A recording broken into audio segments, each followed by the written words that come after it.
But don't go crazy. What I mean by that, suppose, sometimes people go so extreme that they make their life unbelievable. It's unbearable. I don't want to be with these people, you know. You're walking along talking to this person, right? And you're in a building, you come to the elevator, punch the button, the door opens, you get in, and they go, I got to get out of here. Why? They jump back out of the elevator, and you go, what's going on? There was music in the elevator. Well, he said, I don't want to listen to it. Technically, I don't blame him, but on the other hand, do you want to crawl up those stairs? He said, for Allah, I'll do it. Okay, you go ahead, I'll meet you on the 10th floor. That's cool. Because me, you know what? I'll put my fingers in my ears before I'm going to run up 10 floors without the elevator. So don't be extreme. Also, when you get in somebody else's car and they're playing music, and you said, haram, haram, haram, don't do that to people. It's his car. It's nice enough to give you a ride. You can ask them if you could turn it down a little bit. Ask them, do you have any Quran that we could listen to? You can do that. But don't make everybody's life miserable, because that's worse than anything is when you make people run away from Islam. That's what you don't want to do. I told you it would take a little time to answer this one about the music, and there's still a lot out there on this subject. But music is used very successfully by Madison Avenue today, by the ad people, to sell people on a lot of things. Because it reaches inside of you and grabs your emotions. That's what it does. Music gets your emotions. It gets you going. People say, I use it to calm me down. Why? Why didn't you listen to the Quran? Well, I use it to get excited. Yeah, it'll do that too.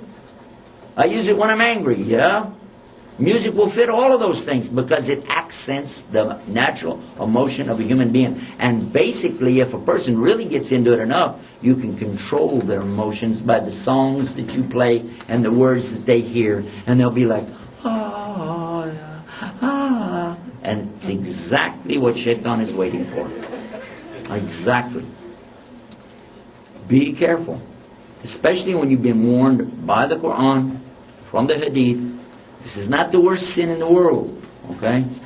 There is something in Islam that says that on the Day of Judgment, the one that listens to music will have melted lead poured into their ear. But this hadith is not sahih. This hadith has big question marks on it, so it's not fair to use that. Don't use that as your argument, because it doesn't hold up. But there's something there like that. I mean, there must be some reason people are staying away from music. Muslims have traditionally stayed away from music. Now, there is something in these last days. All of us have concerns about a lot of subjects, and we really don't know exactly what should we do. We hear somebody give a good argument. Maybe my way is more eloquent than somebody else, or maybe somebody else is better at arguing than I am. So we go with the guy who has the best sounding voice, or looks the best on TV. That won't work.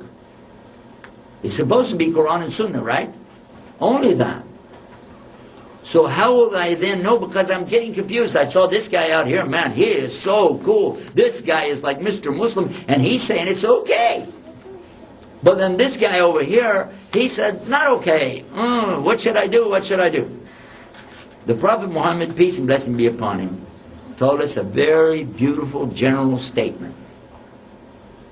He said, until the last day, the majority of the ummah, of the nation, us as Muslims, will never agree on what is misguidance. We will not agree on dalalah.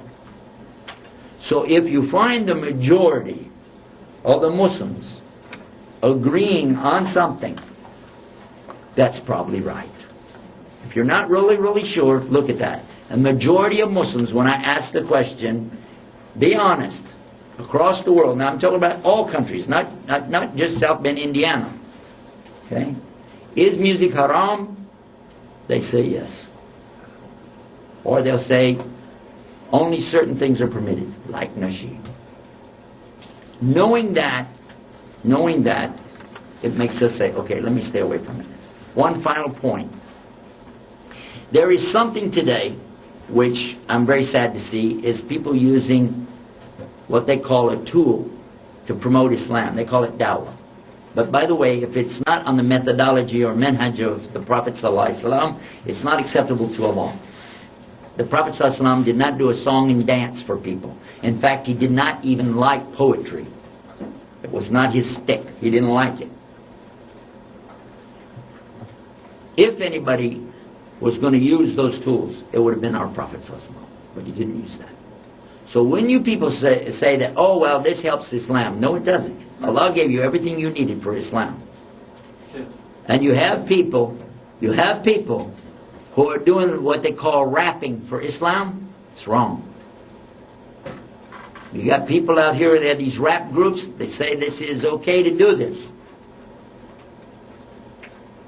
Some of you heard of Tupac, the one who died. He had a little posse, some guys with him, who also were rappers, one of them named Napoleon. I was with Napoleon last week in his home in California, and we talked about this subject in detail. And he said it is all from shaitan, it is misguiding, and if I didn't have a contract,